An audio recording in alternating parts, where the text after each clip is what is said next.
ॐ ज्ञानतिमिरान्धस्य ज्ञानञ्जनशलाकया चक्षुरुन्मिलितं येन तस्मै श्रीगुरुवे नमः। नमः विष्णुपादाय कृष्णप्रेष्ठाय भूतले श्रीमते भक्तिवेदान्तस्वामिन्निति नामिने। नमस्ते सारस्वती देवे गौरवाणी प्रचारिणे निर्विशेषा शून्यवादी पाश्चात्यदेशतारिणे। नमो महावदन्याय कृष्णप्रेमप्रदायते कृष्णाय कृष्णचैतन्य नामने गौरतुसे नमः। जय श्री कृष्ण चैतन्य प्रभु नित्यानंद श्री अद्वैत गदाधर शिवासादि गौर भक्त वृंदा। हरे कृष्णा कृष्णा कृष्णा हरे हरे, हरे राम राम राम हरे हरे। हरे कृष्णा। तो आप सभी भक्तों का हार्दिक स्वागत है आज के श्रीमद् भागवतम के डिस्कशन में। तो हम लोग फर्स्ट कैंटो फिफ्थ चैप्टर, जिसका नाम है नारद मुनि के द्वारा वेद व्यास जी को भागवत की रचना के लिए इंस्ट्रक्शन देना, और इसके श्लोक संख्या 26 इस पे चर्चा कर रहे थे। तत्रानुहं कृष्ण कथा प्रगायताम् अनुग्रहेणाश्रनुवं मनोहरा ता श्रद्धया मे अनुपतं विष्णवता प्रियश्रवस्य अङ्गममाभवत् रुचिः। प्रिय श्रवसी, प्रिय श्रवसी, ये प्रिय श्रवसी of the personality of God है।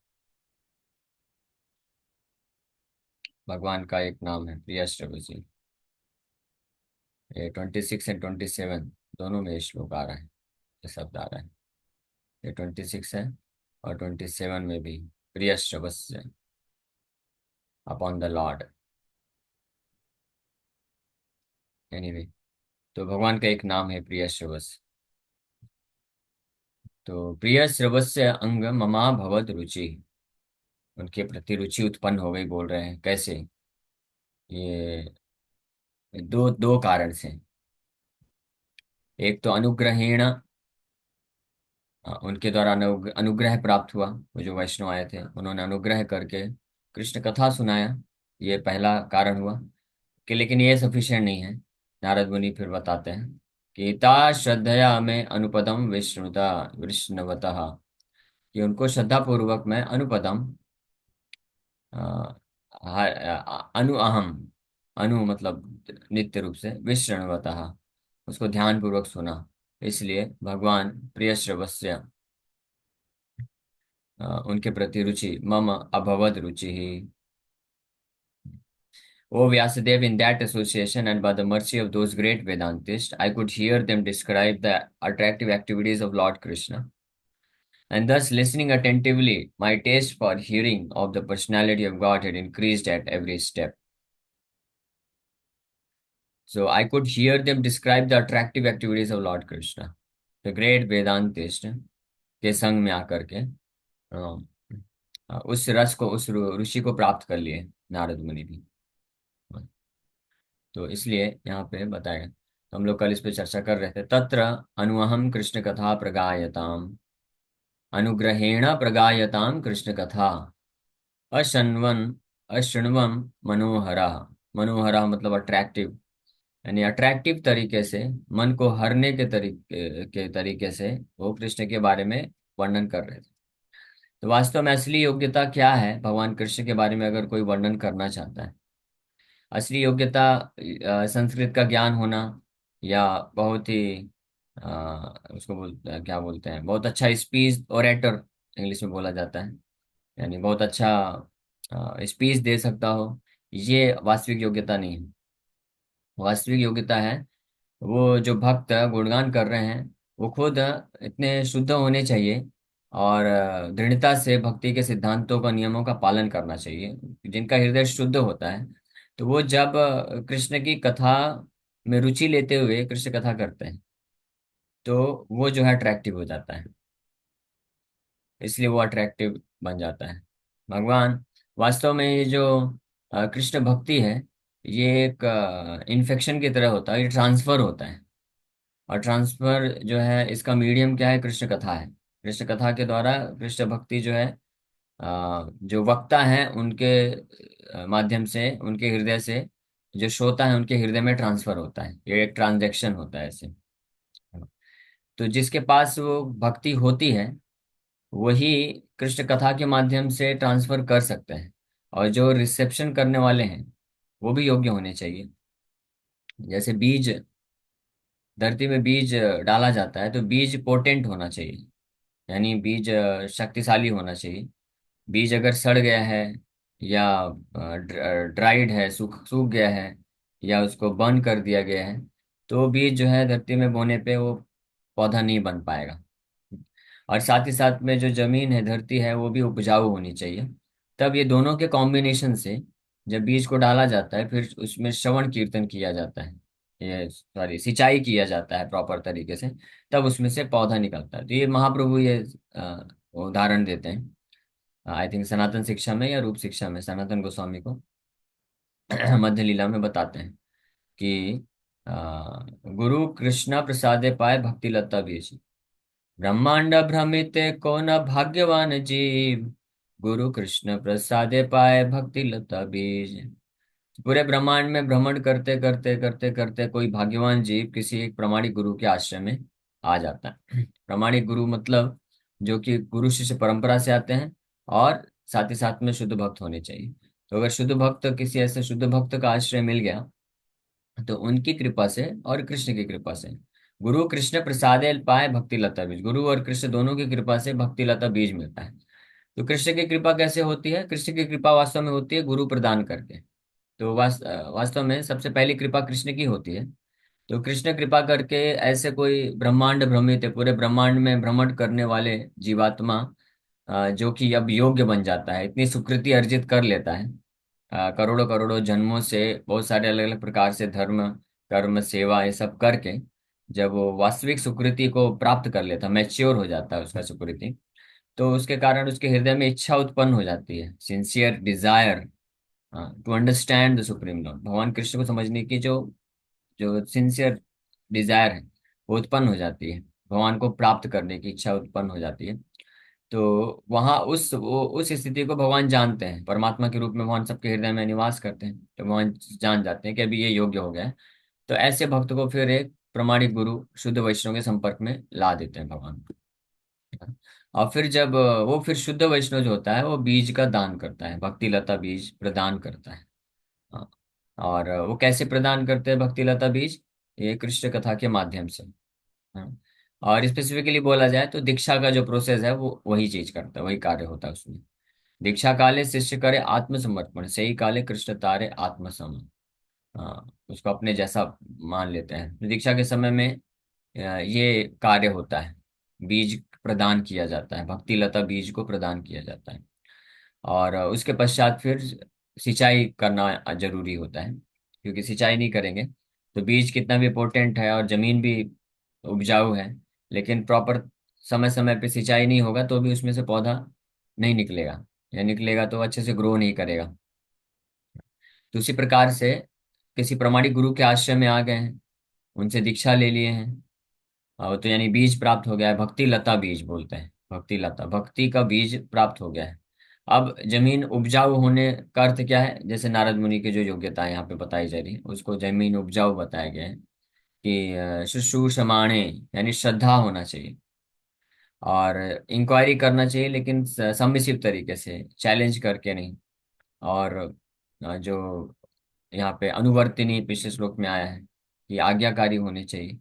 और जो है विश्रवतः ध्यान पूर्वक सुनने में इंटरेस्ट लेना चाहिए, ध्यान पूर्वक अनुअहम प्रतिदिन। तो इस प्रकार की ये जो कुछ योग्यताएं हैं।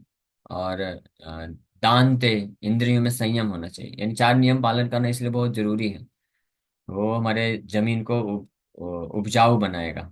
हृदय हृदय रूपी जो धरती है जिसमें भक्ति लता बीज को डाला गया है, तो उपजाऊ बनता है जब ये सारे गुण होते हैं, श्रद्धा होती है, सेवा का भाव होता है, और जो नियम कानून बताए जाते हैं उसको पालन करते हैं दृढ़ता पूर्वक, इंद्रियों को संयमित करके।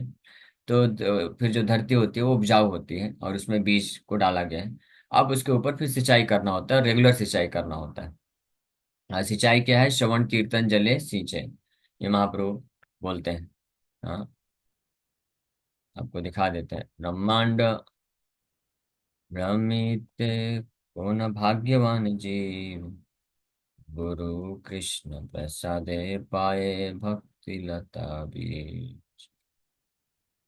ये सनातन शिक्षा ही, आई थिंक। एक वो भी देख लेते हैं। महाप्रभु इंस्ट्रक्शन रूप गोस्वामी, रूप शिक्षा है, रूप गोस्वामी को शिक्षा है, 19th चैप्टर, कौन सा श्लोक था? हाँ, ब्रह्मांड भ्रमित को न भाग्यवान जीव, गुरु कृष्ण प्रसादे पाए भक्ति लता बीज। अब भगवान बोल रहे हैं, माली हैया करे से ही बीजारोपण, श्रवण कीर्तन जल करे से चन। तो जो भक्त है, जो भक्ति कृष्ण के प्रति प्रेम को प्राप्त करना चाहता है, उसको माली बनना चाहिए। माली बन करके उस बीज का आरोपण हृदय में करना चाहिए। हाँ, और उसके बाद श्रवण कीर्तन के जल से उसका सिंचन करना चाहिए। हाँ, श्रवण कीर्तन मतलब कृष्ण का कथा सुनना, कृष्ण का कथा करना, और कृष्ण के नाम का जप करना, श्रवण करना, ये श्रवण कीर्तन जल है। इसके माध्यम से भक्ति लता बीज का क्या होता है? सिंचाई होता है। फिर धीरे धीरे उपजिया बाढ़े लता ब्रह्मांड भेदियाए, विरज ब्रह्म लोक भेद पर अभ्युम पाए। तो इस प्रकार से निरंतर तब तक सिंचाई करना चाहिए। ऐसा नहीं कि 2 4 10 दिन, 15 दिन, 2 4 महीने, 1 साल, 2 साल, 10 साल, नहीं। बोल रहे हैं कि एज वन वाटर्स द भक्ति लता बीज द सीड स्प्राउट्स। भक्ति लता बीज को जैसे सिंचाई करते हैं तो वो स्प्राउट, अंकुरित होना चालू हो जाता है। और अंकुरित होके फिर क्रीपर जो होता है, लता होता है। इस भक्ति लता को लता क्यों बोला गया, वृक्ष क्यों नहीं बोला गया, ये भी एक इंपॉर्टेंट पॉइंट है, बाद में बताएंगे वो। लेकिन महापुरुष इसको लता से कंपेयर कर रहे हैं। जैसे लता होता है ना, तो लता जो होता है वो उसको सपोर्ट चाहिए। हाँ, वो अगर सपोर्ट नहीं मिलेगा तो वो बस धरती में ही फैलता जाएगा। अगर ऊपर उठाना है तो सपोर्ट चाहिए। तो सपोर्ट क्या है? वैष्णव एसोसिएशन है वो सपोर्ट। तो उसके माध्यम से भक्ति लता बीज जो है, भक्ति लता जो ग्रो करता है, वो धीरे धीरे ऊपर जाता है। और जितनी मात्रा में सिंचाई करते जाते हैं उतनी मात्रा में वो जो लता है, भक्ति लता जो है, वो बढ़ता जाता है। और इतना बढ़ता है, इस ब्रह्मांड को भेद करके विरजा के पार, निराकार ब्रह्म ज्योति को क्रॉस करके फिर परव्योम में जाता है। परव्योम मतलब वैकुंठ जगत में जाता है। और वहां पे भी रुकता नहीं है, वहां से भी आगे बढ़ता जाता है, बढ़ता जाता है। फाइनली सबसे उच्चतम वैकुंठ लोक गोलोक वृंदावन में जाता है। गोलोक वृंदावन में भगवान श्री कृष्ण के चरण कमल में जाकर के आश्रय प्राप्त करता है। उसको बोलते हैं शुद्ध कृष्ण प्रेम। तो तब तक, टिल दैट पॉइंट, जब तक जो ये भक्ति लता है ग्रो करके ब्रह्मांड को भेद के और वैकुंठ को भी भेद के गोलोक वृंदावन में जा करके कृष्ण, भगवान कृष्णचंद्र के चरण कमलों में आश्रय नहीं ले लेता है, तब तक जो है सिंचाई करना अनिवार्य है। सिंचाई अगर कहीं पे भी छोड़ दिया तो जो लता है सूख जाएगा और ग्रो करना बंद कर देगा, और फिर यूजलेस हो जाएगा। तो इसलिए भक्ति की किसी भी स्टेज में ये जो अंग है श्रवण कीर्तन, ये बंद नहीं करना चाहिए। कई बार ऐसा होता है, कुछ लोग 2 साल, 4 साल, 5 साल, 8 साल, 10 साल श्रवण कीर्तन करते हैं, दीक्षा ले लेते हैं, फिर ब्राह्मण दीक्षा भी हो जाता है। फिर उनको लगता है अब तो हम सब सब कुछ जानते हैं, हमको सब कुछ पता है, ये जो प्रवचन दे रहे हैं तो हम खुद जानते ही हैं, और हम भी ये प्रवचन दे सकते हैं। तो इसलिए वो लोग फिर सुनना बंद कर देते हैं या प्रचार करना बंद कर देते हैं। तो इस प्रकार से वो फिर फंस जाते हैं, क्योंकि वो फिर से ग्रो नहीं कर पाता भक्ति लता बीज। तो एक ये महत्वपूर्ण बिंदु है। और दूसरा और आगे बताएंगे महाप्रभु, वो सुंदर है, हम लोग बस शॉर्ट में कर रहे हैं। इस जब इसमें इस अध्याय में पहुंचेंगे चाहते हैं तो विस्तार से चर्चा करेंगे। तबे याय तदुपरि गोलोक वृंदावन, कृष्ण चरण कल्प वृक्ष कार्य आरोहण। ताहा विस्तारित है फले प्रेम फल, इहा माली से चनित श्रवण आदि जल। तहाँ विस्तारित है या फले प्रेम फल। तो वहां पे गोलोक वृंदावन में पहुंच करके कृष्ण के चरण कमल आश्रय में लेकर के वहां पे ये फल प्रदान करना चालू करता है। हाँ, और लेकिन माली जो है, यहाँ माली सेचे नित्य श्रवण आदि चल। लेकिन माली इस भौतिक जगत में भले भले ही रहता है, लेकिन यहीं से सिंचन सिंचाई करना प्रारंभ करता है। जैसे जब लता ग्रो करता है और बहुत उसको सपोर्ट दे दे करके, ऐसा आप में से कई लोगों को पता होगा, जो लताएं होती हैं, कुछ ऐसे सब्जियां होती हैं जो लता में होती हैं, जैसे लौकी वगैरह हो गया, तो उसको एक शेड बना दिया जाता है ऊपर, क्योंकि नीचे रखेंगे तो कोई खा भी सकता है जानवर आकर के। तो 4 पिलर ऐसे खड़ा करके लकड़ी के और शेड बना दिया जाता है। तो वो जो लता है ग्रो करता है चारों तरफ से, पूरा जो शेड होता है ऊपर का, उसको पूरा जो है घेर लेता है। और वहां पे रहता है, लेकिन सिंचाई जो माली होता है नीचे ही करता है। ऐसा नहीं कि फल प्राप्त करना है तो उसको ऊपर चढ़ना पड़ेगा और वहां पे जाके सिंचाई करना पड़ेगा। नीचे ही बैठ के वो सिंचाई करता है, पानी देता है, और फल ऊपर उसको मिलने लग जाते हैं। और ऊपर जाके बस तोड़ना होता है उसको। तो उसी प्रकार से ये जो भक्ति लता है, ये जब ग्रो करता है, करते करते भौतिक जगत को क्रॉस करके वैकुंठ में पहुंचता है, भगवान कृष्ण के चरण कमल में आश्रय लेता है। तो इसी भौतिक जगत में, इस भौतिक शरीर में रहते हुए भी जो भक्त नित्य रूप से, नित्य श्रवण आदि जल, नित्य रूप से श्रवण आदि के कार्य से वो सिंचाई करता रहता है, तो प्रेम रूपी फल उसको मिलता रहता है। इसलिए अब इसका क्या मतलब है कि लता ग्रो करके वैकुंठ में जाना? इसका मतलब ये है कि जो भक्ति लता ग्रो करता है हृदय में, तो उससे जो व्यक्ति, जो भक्त है, वो भौतिक चेतना से क्रॉस हो जाता है, बियॉन्ड चला जाए, ट्रांसेंडेंटल, यानी रजोगुण तमोगुण सतोगुण के प्रभाव से मुक्त हो जाता है। जीवन मुक्ता सा उच्चते बोला जाता है उसको, कि इस भौतिक जगत में, भौतिक शरीर में रहते हुए भी वास्तव में वो आध्यात्मिक स्तर में होता है, और मुक्त होता है, मुक्त पुरुष होता है। हाँ, अन्य जो लोग होते हैं, जो मायावादी सन्यासी वगैरह होते हैं, और अन्य लोग जो होते हैं, उनका मुक्ति का मतलब होता है कि भौतिक शरीर को त्याग करने के बाद ब्रह्म में जाके विलीन हो जाना, उसको वो मुक्ति समझते हैं। लेकिन वैष्णव अंडरस्टैंडिंग के अनुसार, वैष्णव सिद्धांत बताता है कि आपको मुक्त होने के लिए शरीर को त्याग करने की आवश्यकता नहीं है। ये शरीर में, भौतिक शरीर में रहते हुए भी कोई मुक्त पुरुष हो सकता है। हाँ, वो इसी प्रकार से है कि उस भक्ति लता इतना ग्रो किया है कि भगवान कृष्ण के चरण कमल में आश्रय लिया है, और फिर भी मुक्ति के बाद भी वो सिंचाई करता रहता है, यानी श्रवण आदि कार्य करता रहता है नित्य रूप से, वैष्णव के संग में रहता है। और इस प्रकार से वो जो फल है उसको आस्वादन कर सकता है भौतिक जगत में रहते हुए। यदि वैष्णव अपराध उठे हाथी माता उपाड़े व छिंदे तार सुखी आए पाता। लेकिन अब महाप्रभु सावधान कर रहे हैं, लेकिन सावधान।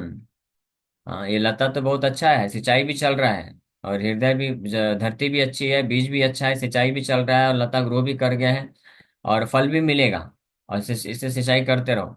लेकिन साथ ही साथ में क्या करना पड़ेगा? जो अ, हाथी है, उसी, इस एक बगीचे में ये लता को लगाया गया है।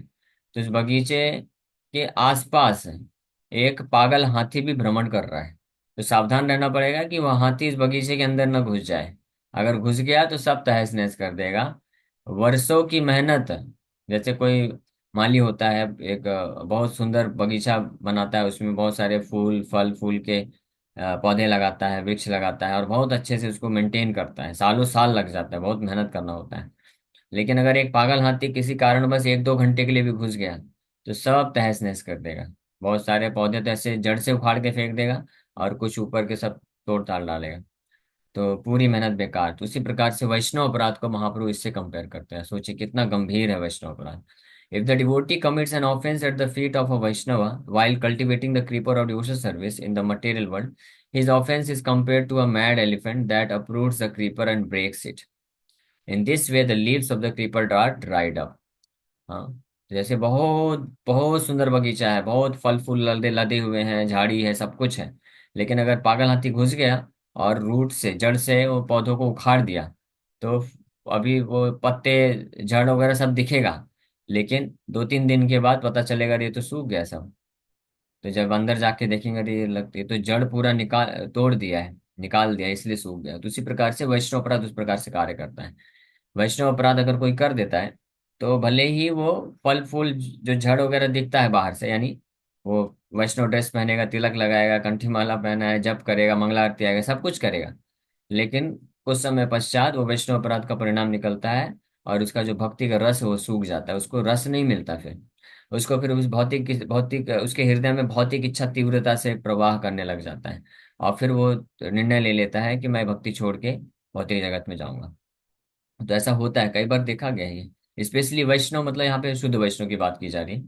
अगर कोई शुद्ध वैष्णव है, उनके प्रति अगर स्पेशली कोई अपराध कर दिया, तो निश्चित रूप में कालांतर में, कुछ समय में ऐसा पाया जाता है कि उसका भक्ति का रस, पूरा भक्ति का जो पौधा है, भक्ति लता, वो सूख जाता है, और ऐसा भक्त फिर उसको जप में रस नहीं मिलता है, वो फिर छोड़ के चला जाता है। भले ही वो भक्ति में कई सालों से क्यों ना हो, 20 साल, 25 साल, 30 साल, 40 साल से क्यों ना हो, लेकिन अगर किसी शुद्ध वैष्णव के प्रति अपराध कर दिया तो वो इस प्रकार से कार्य करता है। इसलिए बड़ा सावधान रहने के लिए महाप्रभु बोल रहे हैं। हाँ, इसको हाथी माता अपराध बोला गया। हाथी माता, माता मतलब मैड, मैड एलिफेंट ऑफेंस बोला गया। एक साधारण हाथी भी बगीचे में घुस गया तो तहस नहस कर सकता है, अगर पागल हाथी घुस गया तो क्या नहीं कर सकता। तो उसी प्रकार से वैष्णव अपराध को मैड एलिफेंट ऑफेंस बोला गया है। लेकिन ऑफ कोर्स इसमें कंडीशन है कि वैष्णव अपराध है, ये होता है मैड एलिफेंट ऑफेंस। तो ये वैष्णव मतलब शुद्ध वैष्णव यहाँ पे बात की जा रही है। लेकिन जो अन्य वैष्णव भी होते हैं जो पूर्ण रूप से शुद्ध नहीं है, प्रैक्टिसिंग डिवोटीज, जैसे हम लोग प्रैक्टिसिंग डिवोटीज हैं, तो हमको उस वो अपराध करने से भी बचना चाहिए। हाँ, क्योंकि जो जितने मात्रा में वैष्णव है उतने मात्रा में उनके प्रति अपराध करेंगे तो हमको फल भोगना पड़ेगा, है ना। यहाँ तक कि भक्तिविनोद ठाकुर बताते हैं कि अगर कोई वैष्णव नहीं है, कोई साधारण जीवात्मा है, उसके प्रति भी अगर अब हम अपराध करते हैं तो उसका भी हमको फल भोगना पड़ेगा, लेकिन उसका फल भक्ति नष्ट नहीं होता उसके फल में, उससे हमको कुछ कष्ट भोगना पड़ता है। 4 कैटेगरी के मनुष्य बताए हैं भक्तिविनोद ठाकुर, वैष्णव निंदा करके एक बुक है। एक तो साधारण जीवात्मा, दूसरे ब्राह्मण, दूसरे मनुष्य ब्राह्मण, और फिर जो है शुद्ध वैष्णव। तो अलग अलग ऐसा कैटेगरी बनाए। तो अगर साधारण जीवात्माओं के प्रति अपराध करते हैं तो उनके अनुसार हमको कुछ सिंफुल रिएक्शन लेना पड़ता है, शारीरिक कष्ट वगैरह ये सब झेलना पड़ता है मनुष्यों के प्रति, साधारण मनुष्यों के प्रति करते हैं। और जो ब्राह्मण होते हैं या वैष्णव बनने का प्रयास कर रहे हैं, दीक्षा ले ली है, वैष्णव बनने का प्रयास कर रहे हैं, लेकिन अभी तक शुद्ध वैष्णव नहीं बने, उनके प्रति अगर अपराध करते हैं तो शारीरिक कष्ट और मानसिक तनाव ये सब झेलना पड़ता है। और लेकिन अगर शुद्ध वैष्णव के प्रति कोई अपराध कर देता है तो बताते हैं कि उसको जन्म जन्मांतर तक शारीरिक और मानसिक कष्ट भोगना पड़ता है, और वो जो है भक्ति से दूर चला जाता है, उसको सौभाग्य नहीं मिलता फिर वापस से भक्तों के संग को प्राप्त करने का। तो ये बहुत ही डेंजरस होता है। इसलिए बताया गया है कि वन शुड नॉट कमिट वैष्णव अपराध। ये हाथी मत अपराध इस तरह से कंपेयर करते हैं महाप्रभु। ताते माली यत्न करी करे आवरण अपराध हस्तिर न है उद्गम। The gardener must defend the creeper by fencing it all around so that the powerful elephant of offences may not enter. इसलिए जो माली है उसको ये जो लता है, भक्ति लता है, इसके फेंसिंग करना चाहिए, बाड़ा लगाना चाहिए चारों तरफ से, ताकि हाथी उसके अंदर घुस ना पाए। हाँ, ये बाड़ा लगाने का मतलब क्या है बताते हैं। किंतु यदि लतार संग उठे ऊपर शाखा भुक्ति मुक्ति वांछयत असंख्य तार लेखा। बाड़ा लगाने का मतलब है कि वैष्णव संघ में रहना चाहिए। वैष्णव संघ का मतलब कि भक्तों के मुख से निरंतर हर दिन रेगुलर सुनते रहना चाहिए वैष्णव की महिमा, भक्ति की महिमा, तो वो बाड़ा लग जाएगा। यानी कभी जो हाथी मता है, पागल हाथी, अपराध करने वाला जो पागल हाथी कभी हृदय में एंटर करेगा भी, किसी, मान लीजिए किसी वैष्णव को के कुछ कार्य को देख करके या किसी वैष्णव के बारे में सुन करके कभी ऐसा भाव आएगा, रे ये तो ऐसा करते हैं, उनका निंदा करने का या उनको उनके प्रति कुछ अपराध करने का भाव आएगा। तो वैष्णव संघ में अगर हम रहेंगे रेगुलर, जैसे कथा चलती है ये सब सुनते रहेंगे, तो हमको ज्ञान मिलता रहेगा, अरे नहीं नहीं नहीं नहीं, बाहर से मत देखो, वैष्णव अपराध नहीं करना चाहिए, प्रणाम करो जो भी है। हाँ, हमको नहीं मालूम उन्होंने जो बोला, कहा या किया, उसके पीछे क्या कारण है, क्या इतिहास, हमको पता नहीं है, तो इसलिए डिसीजन मत लो। वो उनका अथॉरिटी, उनके गुरु हैं, वो चेक करेंगे कि कैसे करेक्ट करना है। तो इस प्रकार से भक्ति और भक्त की महिमा को सुनते रहेंगे रेगुलर, इसी को वैष्णव संघ बोला गया, इसी को बाड़ा बोला गया है। तो ये जो पागल हाथी है हृदय में अपराध करने के लिए इंटर नहीं कर पाएगा और हम इससे बच जाएंगे। फिर आगे बोल रहे हैं कि बाड़ा भी लगा दिया, सिंचाई भी कर रहे हैं, भक्ति लता ग्रो भी कर रहा है, लेकिन एक और समस्या हो सकती है क्या, कि कभी कभी क्या होता है कि जो उपशाखा निकलने लग जाती है। पौधा तो है, जैसे आप धान का खेती करिए, तो धान की खेती करते हैं तो खेती करने के पहले कितना भी आप खेत को जोत दीजिए और कितना भी उसमें से सब जो है वो निकाल दीजिए, साफ कर दीजिए, लेकिन फिर भी जब धान लगाते हैं तो धीरे धीरे जब ग्रो करता है पौधा, तो साथ में उपशाखा भी उत्पन्न होने लग जाती है। उपशाखा मतलब उसको खरपतवार बोलते हैं या अनवांटेड क्रीपर्स बोला जाता है, ये जो जरूरत नहीं है। और वो जो क्रीपर्स होते हैं, उपशाखा होती हैं, वो बिल्कुल धान के जैसे ही दिखती हैं। इसलिए कोई साधारण व्यक्ति अगर जाएगा, हम जैसा व्यक्ति जिसको एक्सपीरियंस नहीं है धान की खेती करने का, तो पहचान भी नहीं पाएगा कि धान का पौधा कौन सा है और उपशाखा कौन सा है। लेकिन जो एक्सपर्ट होते हैं जो कई वर्षों से खेती कर रहे हैं, तो वो पहचान लेते हैं जा करके कि कुछ तो अंतर रहता है, तो वो पहचान लेते हैं, फिर एक एक करके चुन चुन के वो जो उप शाखा है, क्रीपर है, अनवांटेड क्रीपर, खरपतवार, उसको निकाल के फेंक देते हैं। तो उसमें प्रॉब्लम क्या है, कोई बोलेगा क्या प्रॉब्लम है, अगर उपशाखा लगा भी रहेगा तो क्या समस्या है। तो जो लोग खेती किए होंगे या खेती देखे होंगे उनको आइडिया होगा कि अगर आप उपशाखा को नहीं हटाएंगे ना, तो जो आप सिंचाई कर रहे हैं, तो उससे उपशाखा को भी पानी मिलेगा, तो आधा पोषण या जितनी मात्रा में उपशाखा है वो पोषण वो ले लेगा। तो जो असली पौधा है धान का, उसको प्रॉपर तरीके से पोषण नहीं मिल पाएगा, तो उसमें फिर आपको चावल नहीं मिलने वाला है ना। इतना सब लगाने के बावजूद भी देखेंगे उपज तो आधे से कम हो गया इस बार। ऐसा क्यों? क्योंकि उपशाखा आपने निकाला नहीं, वो खा गए। जैसे एक धान का पौधा लगा है, तो उसके चारों तरफ अगर 8-10 उपशाखा हो गए, तो वो उसका शेयरिंग हो जाएगा, उसको केवल कितना मिलेगा, 2-4-5% उसको जल पोषण मिलेगा, तो उसमें कितना उत्पादन होगा, और इससे बहुत लंबा समय लग जाएगा। यानी ये भक्ति के संदर्भ में अगर देखें तो उसी प्रकार से भगवान कृष्ण की भक्ति करते वक्त भक्ति लता के साथ साथ ये उपशाखाएं भी प्रकट हो जाती हैं। ये उपशाखाएं क्या है? भुक्ति मुक्ति वांछा यत असंख्य तार लेखा। हाँ, असंख्य तारे लेखा। भक्ति लता एक भक्ति की लता है, लेकिन भक्ति लता के चारों तरफ जो धरती है, हृदय है, हृदय बहुत बड़ा विशाल धरती है ना। और भक्ति लता का मतलब है कि intense desire to serve Krishna, that is actually bhakti lata. हाँ, वो हम लोग ज्यादा डिटेल में भी समय नहीं से जान ही रहे। वो भक्ति लता है कि इंटेंस इंटेंस लौल्यम अपि एकलम मूल्यम, कृष्ण का सेवा करने का जो शुद्ध रूप में तीव्र इच्छा, यही भक्ति लता है। तो इसके अलावा भी हृदय में, हृदय रूपी धरती में बहुत सारी अन्य उपशाखाएं उत्पन्न होती हैं, यानी अन्य प्रकार की असंख्य इच्छाएं उत्पन्न रहती हैं। भुक्ति मुक्ति वांछा इत्यादि ऐसे असंख्य तार लेख असंख्य है। हाँ, और उसमें से ज्यादातर जो होती हैं वो मुक्त भक्ति की लता के जैसे लगती हैं। यानी भुक्ति की वांछा मुक्ति की वांछा भी लगेगा, हाँ ये भी भक्ति है। जैसे उदाहरण के लिए कई लोग हरे कृष्णा जप करेंगे या कोई भी धर्म का कार्य करेंगे और सोचते हैं हम भगत हैं, हम ये भी भक्ति है। लेकिन हृदय में इच्छा क्या है, भक्ति क्यों कर रहे हैं? ताकि इस भौतिक जगत में हम सुख प्राप्त कर सकें, भौतिक जगत में हम इस सुख संपत्ति घर आवे कष्ट मिटे तन का, इसी को भक्ति समझते हैं। तो ये है भुक्ति और मुक्ति की वांछा। और ऐसे असंख्य क्रीपर्स होते हैं जिसको पहचान पाना बड़ा डिफिकल्ट होता है, तो साधारण लोग पहचान नहीं पाते हैं। इसलिए कई बार जब कोई वैष्णव जो पहचान लेते हैं और वो जब प्रवचन करते हैं और लोगों को बताते हैं ऐसा कि ये थर्ड क्लास रिलीजन है, ये कैतव धर्म है, धोखा देने वाला धर्म है, अगर आप ओम जय जगदीश हरे कर रहे हैं और सुख संपत्ति घर आवे कष्ट मिटे तन का ये बोल रहे हैं, तो ये तो धोखा देने वाला धर्म है। तो लोग बिविल्डर हो जाते हैं, वो समझ नहीं पाते, अरे ये कैसे बोल रहे हैं, हम तो धर्म कर रहे हैं, धर्म का कार्य कर रहे हैं। हाँ, या अन्य को बहुत सारी चीजें आती रहती हैं, भारतवर्ष में तो हर महीने कोई ना कोई, अभी नवरात्रि आ रही है। हाँ, तो देखिएगा, आप लोग चेक करिए, आप में से कितने लोग इस शाखा को पहचान पाते हैं, देख लीजिएगा। नवरात्रि आ रहा है, फिर गणेश चतुर्थी आता है, फिर ऐसे आते रहते हैं। तो इस प्रकार से लोग भ्रमित हो जाते हैं, सोचते हैं कि हम धर्म कर रहे हैं, भक्ति कर रहे हैं, लेकिन वास्तव में इच्छा क्या है, कुछ और ही है। भुक्ति और मुक्ति, भुक्ति मतलब इस भौतिक संसार में सुख भोगने की इच्छा, और मुक्ति मतलब भौतिक संसार के दुखों से मुक्त होने की इच्छा।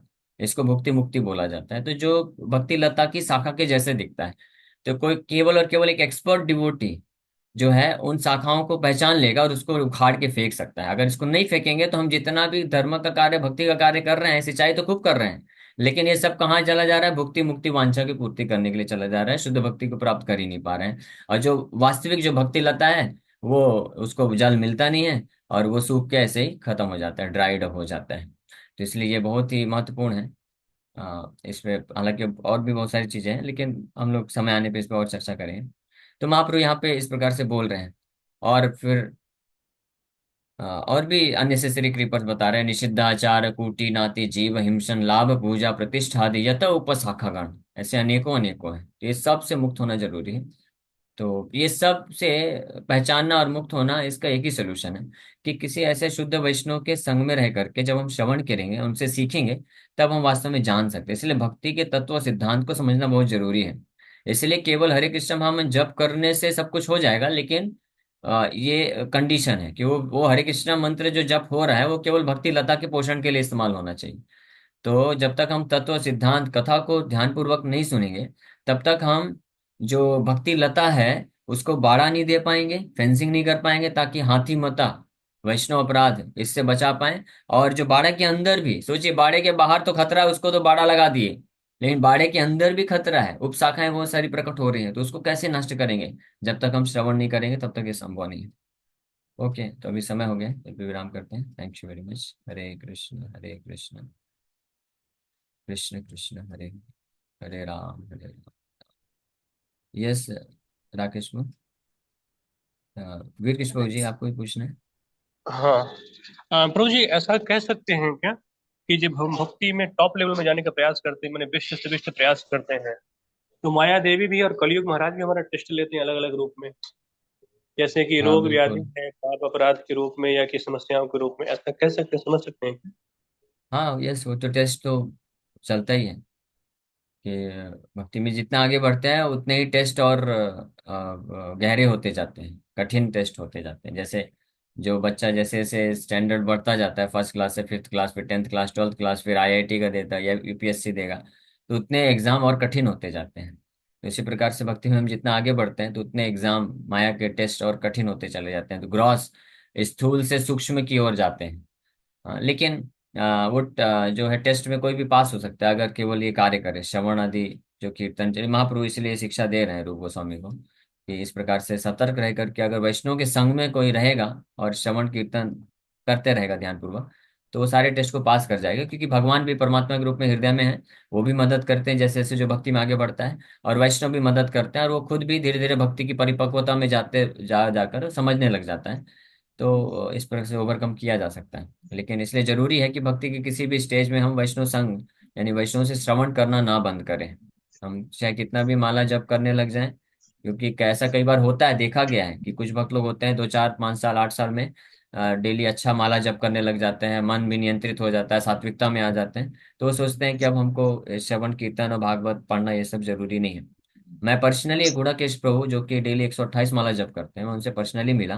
मैं बोला प्रभु जी मैं भी प्रयास कर रहा हूँ, 64 राउंड्स में करता हूँ, और मेरा इच्छा है मैं भी आपके जैसे और ज्यादा माला बढ़ाऊं।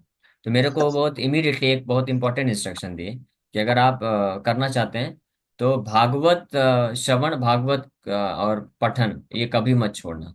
अगर आप ध्यान से भागवत को पढ़ेंगे समझेंगे तो आप बहुत आसानी से प्रगति कर पाएंगे। और हम देख सकते हैं नामाचार्य हरिदास ठाकुर 192 माला जप करते थे, लेकिन फिर भी वो जो है श्रवण करते थे, और उसके और साथ ही साथ में कथा भी करते थे, यानी प्रचार भी करते थे। तो ऐसे ये भी महत्वपूर्ण चीज। ओके, अच्छा प्रश्न था आप लोगों से। हरे कृष्ण प्रभु, दंडवत प्रणाम। मेरा हरे कृष्ण। प्रश्न ये है प्रभु जी कि वैष्णव अपराध से वो तब वो इससे कैसे बचे, बिकॉज वो एक है कि हमें पता नहीं कि मतलब कौन भक्त कितना ये है, और अगर हमसे कुछ अपराध हो गया तो तो इसीलिए उससे हमको कैसे। पता पता करने की आवश्यकता भी नहीं है कि कौन भक्त कितना एडवांस है, क्योंकि अगर हम ये पता करने जाएंगे कि कौन कितना एडवांस है तो वो जजमेंट करने में ही अपराध हो जाएगा। इसलिए हमको तो हाथ जोड़ करके सभी को, वैष्णव है ना, बस वैष्णव स्वीकार कर लेना चाहिए और प्रणाम करना चाहिए।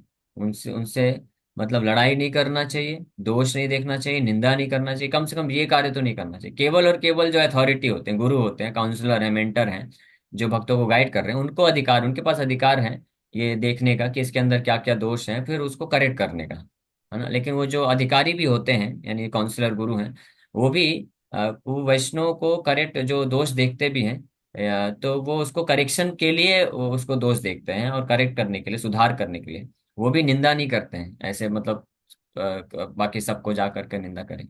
वो जिनको जिनको बताने से करेक्शन हो सकता है उनको उनके साथ शेयर कर सकते हैं। तो इसलिए हमको कभी जज नहीं करना चाहिए, है ना। लेकिन साथ ही साथ में हम रूप गोस्वामी ये भी बताते हैं कि 3 प्रकार के वैष्णव होते हैं। तो हमको संग उनका लेना चाहिए जो निंदा से पूरी तरह से फ्री हैं, और जो सिंसियरली भगवान की सेवा में लगे हुए हैं तो उनके साथ मिल करके उनको सहायता करना चाहिए प्रचार कार्य करने के लिए। और जो थर्ड क्लास के डिवोटी होते हैं जो भगवान का नाम बस लेते हैं, तो उनको दूर से प्रणाम करना चाहिए, बस संग नहीं लेना चाहिए, लेकिन क्योंकि वो हमको डिस्टर्ब कर सकते हैं। प्रभु जी ओके। इसमें सुरभि कुंड, अभी मतलब मैंने ऐसा सुना है कि अगर समझे किसी गलती से वैष्णव अपराध हुआ और वो सुरभि कुंड में अपने वो कर लेते हैं अपने। हाँ अच्छा, समझ गया, वहां पे जाके स्नान कर लिए तो वैष्णव अपराध सब खत्म हो जाते हैं। तो इसका मतलब ये नहीं कि वैष्णव अपराध कर रहे हैं सुरभि कुंड में स्नान करके खत्म कर दें। वो मेंटेलिटी से तो फिर सुरभि कुंड के प्रति अपराध हो जाएगा ना, क्या हम उसका गलत उपयोग कर रहे हैं।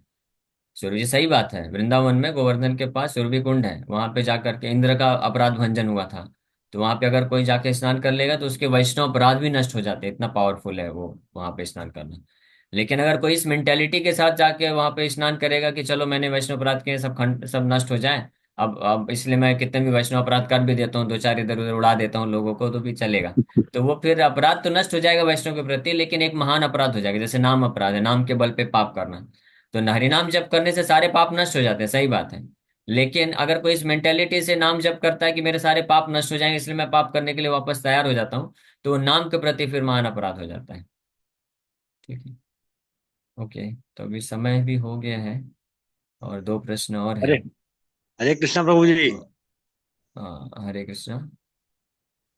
अगर मान लीजिए कोई इस उद्देश्य से जाता है कि गलती से अगर अनजाने में कोई किसी वैष्णव के प्रति या किसी के प्रति अपराध हुआ हुआ सुरभि कुंड में स्नान करने जाता है, तो ये तो गलत नहीं होना चाहिए ना कि हमसे हम नहीं नहीं, पता हाँ नहीं नहीं अनजाने में गलत कभी होगा। कोई अपराध हो गया है तो। हाँ नहीं, वो गलत नहीं है। अगर क्योंकि जाने अनजाने में कुछ ना कुछ होता रहता है, तो हम जाके स्नान करते हैं इस भावना से कि जाने अनजाने में बहुत अपराध हो गया है, मैं प्रयास करूंगा बचने का, तो वो कर सकते हैं, वो गलत नहीं है। लेकिन अगर कोई इस इंटेंशन के साथ जाता है कि चलो मैं वैष्णव अपराध करता हूँ, हाँ फिर देख लेंगे, जाके वृंदावन में एक बार तो हम जाते ही हैं हर साल में, जाके स्नान कर लेंगे, तो ये गलत भाव हो जाएगा, है ना। हमारे अनिकेत प्रभु बोल रहे हैं कि मुझे तो फिर सुरभि कुंड के पास में कुटिया बना लेना चाहिए। सही बात है, कुटिया क्या बनाना, सुरभि कुंड के अंदर ही आप चले जाइए। ठीक है, लेकिन ऐसा नहीं है। ओके ठीक है।